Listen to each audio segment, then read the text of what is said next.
ಆ ಲಿಂಗವನ್ನು ಒಗೆದ್ರು ಏನು ಮಾಡ್ಬೇಕಪ್ಪ, ಬಹಳ ಚಿಂತೆ, ಕಣ್ಣೀರು ಹಾಕ್ತಿತ್ತು.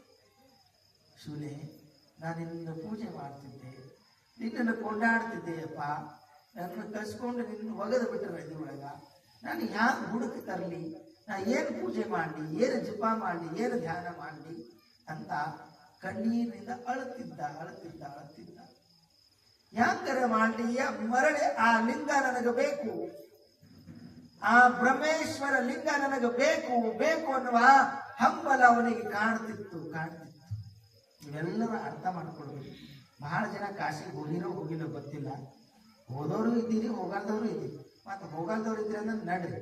ಯಾಕಂದ್ರೆ ನಾ 12 ವರ್ಷ ಅಲ್ಲೇ ಓದಿದ್ದು ಕಾಶಿಗೆ, 12 ವರ್ಷ ಇದ್ದೇವೆ ಕಾಶಿಗೆ.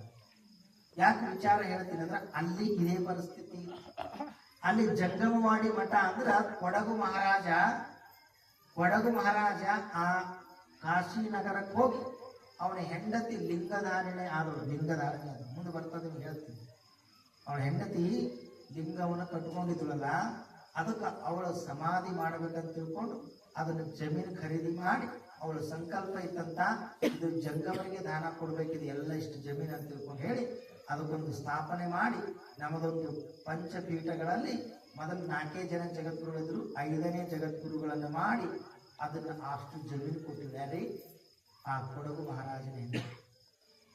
ಇದು ಅಲ್ಲಿ ಕಾಶಿಗೊಂದೇ ಜಗಳ ತೆಗಿತು. ಬ್ರಾಹ್ಮಣರು ಬಂದು ನೀವ್ ಹೆಂಗ್ ಪೂಜೆ ಮಾಡಕ್ ಬರ್ತಾರ, ನಿಮ್ಗೆ ಹೆಂಗ್ ಲಿಂಗ ಪೂಜೆ ಮಾಡಕ್ ಬರ್ತಾರ, ನೀವ್ ಏಕಣ್ಣವ್ರ ಐನವ್ ಹಿಂಗೆಲ್ಲಾ ಕಡೆ ಇರ್ತಿತ್ತು. ಬ್ರಾಹ್ಮಣರಿಗೆ ಅಟ್ಟೆ ಪೂಜೆ ಮಾಡಕ್ ಯೋಗ್ಯ, ಬಹಳ ಜಗಳ ಆಗಿ ಮಹಾರಾಷ್ಟ್ರ ಹೈಕೋರ್ಟಿಗೆ ಅಲ್ಲಿ